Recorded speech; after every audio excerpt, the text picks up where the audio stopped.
On October 9, 2004, I was the first person to cast a vote and the first democratic election for Afghanistan. On election day, the world's media watched as a 19-year-old female Afghan living in Pakistan stepped up to choose her country's president.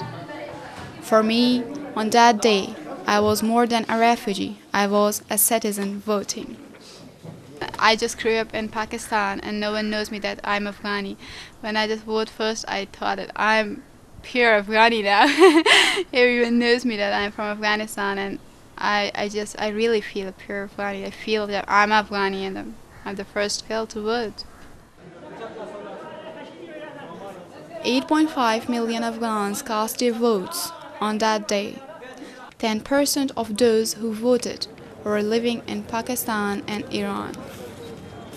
To allow the many Afghans living in Pakistan and Iran to vote, the International Organization for Migration was mandated by the government of Afghanistan and UNIMA to hold the election in those two countries. 78 days before the election, IOM began organizing the largest out-of-country registration and voting program ever held.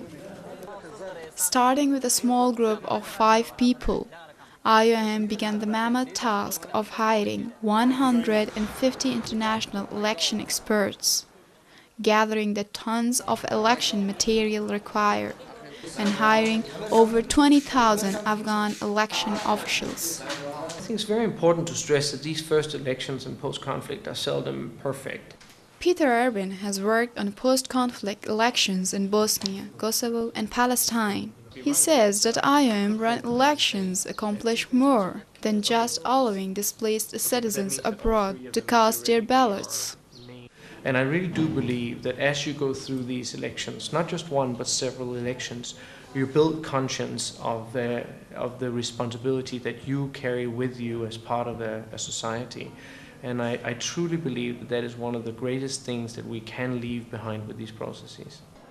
To staff over 1,600 registration and polling stations in Pakistan and nearly 1,100 stations in Iran, 10,000 Afghan women and 10,000 Afghan men were hired and trained over several weeks.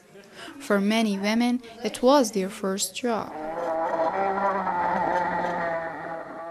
To encourage as many people as possible to participate, IOM implemented a massive education program. Posters and pamphlets were handed out, ads were placed in local newspapers, radio spots were aired in Pashto and Dari, and hundreds of community gatherings were held for tens of thousands of people. The process of the program is going very well because awareness from this program is was very good. We had different gathering program, vote education program for people.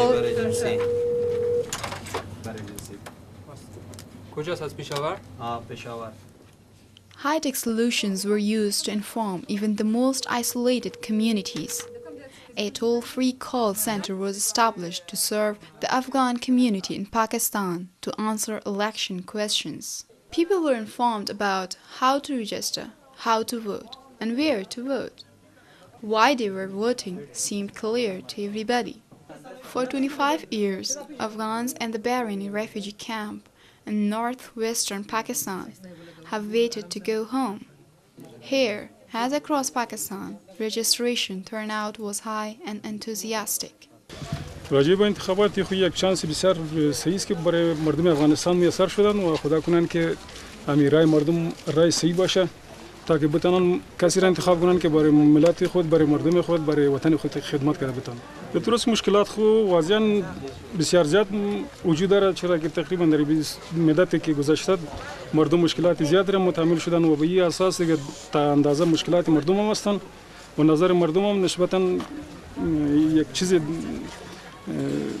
مشکلات دارن. مردم به این اساس دیگه تا حدی که فکر میکنن شاید به این انتخابات یک چیز امید دارن که یک چیز نتیجه مثبت بتن. While there was no registration in Iran, across Pakistan, over 850,000 Afghans registered to vote without any serious security incidents.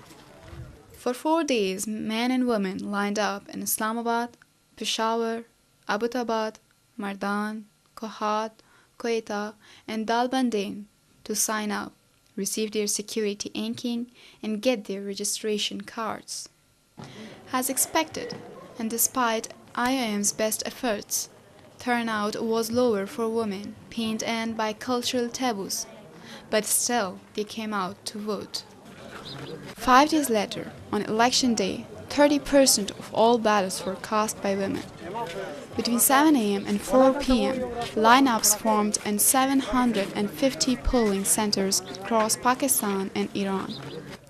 By the time polls closed, over 590,000 people voted in Pakistan and 255,000 in Iran. The turnout was a success, and IOM's efforts were widely praised even in the UN Security Council in New York. Thousands of ballot boxes were gathered in Quetta, Islamabad, and Tehran, and flown to Afghanistan, loaded onto trucks, and delivered to a secure counting area. Boxes were verified, voter lists checked, ballots scrutinized and mixed. When the counting was over, Hamid Karzai emerged as the new Afghan president, the first to be selected through a democratic election. While security was of primary concern among IOM organizers throughout the process, they, among many others, were surprised by the relatively peaceful transition of power. What price are people willing to pay for democracy? I talked to some women on Saturday morning in a polling station, and they said they were terrified in the morning. They were kissing their Qurans, they were praying before they came out, and by midday when I saw them, they realized that in fact things were going smoothly and were certainly happy with their decision to come along and both help implement an election and of course cast their vote too. Across the world, people saw Afghans voting peacefully, an image that is as new to the world as voting was for us. I'm happy to say that while I cast the first vote, I wasn't the last.